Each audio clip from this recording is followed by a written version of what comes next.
Hey, it's Mike at Carolina Aquatics. We just got on a shipment yesterday. I wanted to kind of show off. One of my favorite places to get fish from is Peru. The city of Iquitos in the Peruvian Amazon is a beautiful place. It's a tiny city right in the middle of the Amazon River and the confluence of several other tributaries. I've been there a bunch, and I really enjoy going there every time to see our supplier and visit and check out some new fish. It's always fun to put away shipments from a place you've actually been to and seen, and the variety and just uniqueness of the fish from Peru is always just a lot of fun for us to bring in and for me to unpack.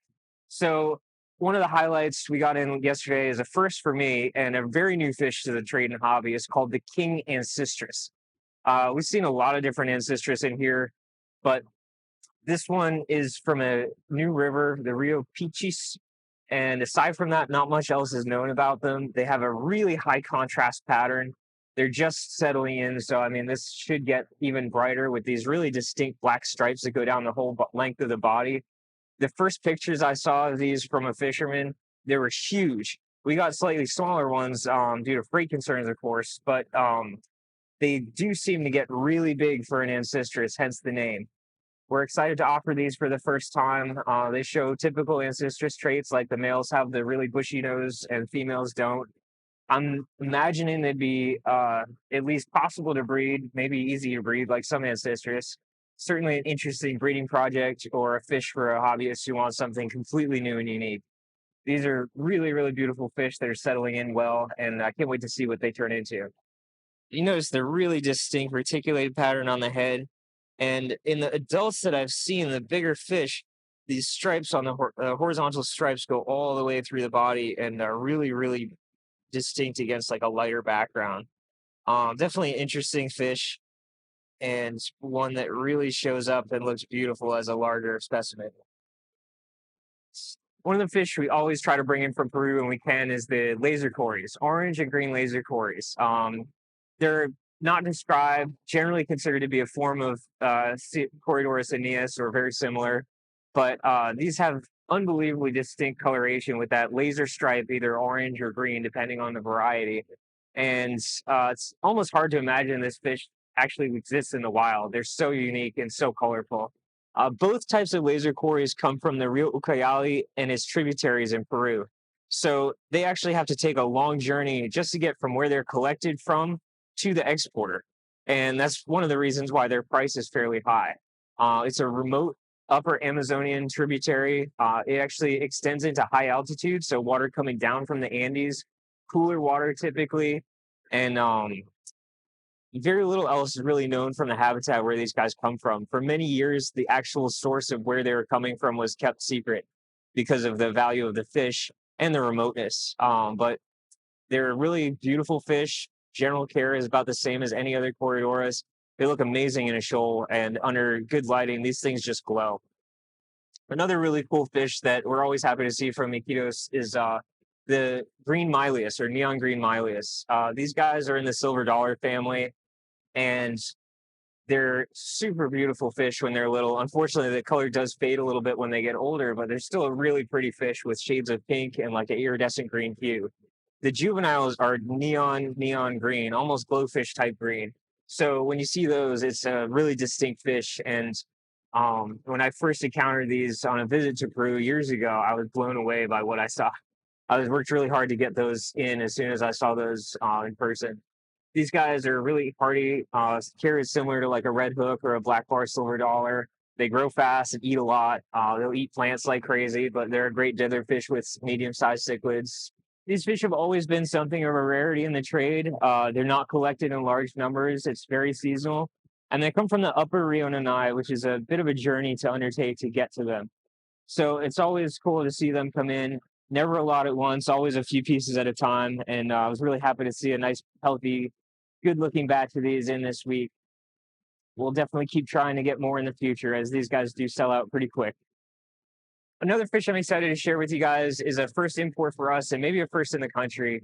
This is a new species of Panoculus.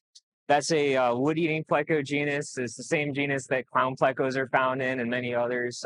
They're kind of like a panache, like a royal pleco, but they have a really distinct wire tail. And This one, we don't know where it comes from. No information on that yet, but I saw a picture of it from the supplier and said I had to have them. So we got some of these in with this past shipment. They're still settling in. They need time for their full color to develop, but I'm calling them the Royal Zebra Lyre-tailed Pleco, and I hope they do well here, settle in nicely, and really excited to see these guys in the hobby. This genus is not one you see a ton of in the hobby.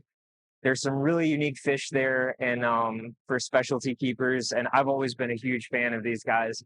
They're not huge growing, they're interesting, and that lyre tail is just so cool. You can start to see that beautiful pattern coming in. Now, the pictures I've seen of the wild caught ones fresh out of the river have just bright white, almost cream color there. So these guys should look like a really spectacular fish.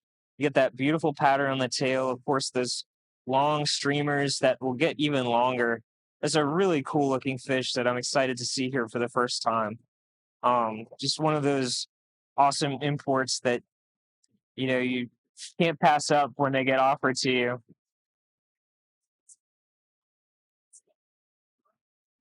All right, another one of my all-time favorites from Peru, and this is also just me. One of my favorite fish of all is the wild angelfish. I love all the wild type angels.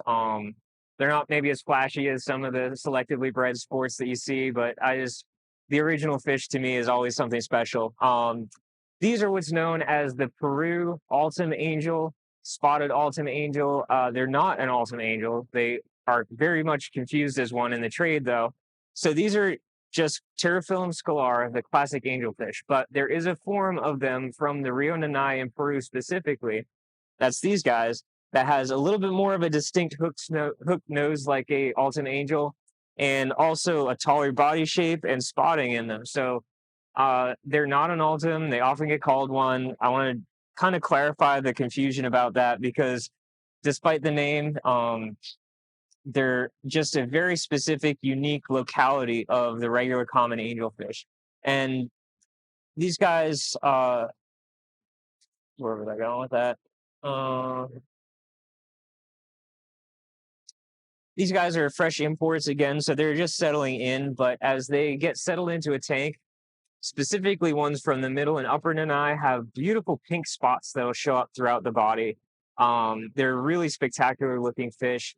They're a lot hardier than the Altums, which come from. So that's another advantage of these guys. And for people who are hesitant to buy something that's associated with the name Altum, these are a totally different fish, much, much easier to deal with in captivity.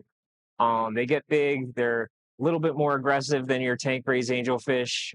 Definitely a show fish for a larger aquarium.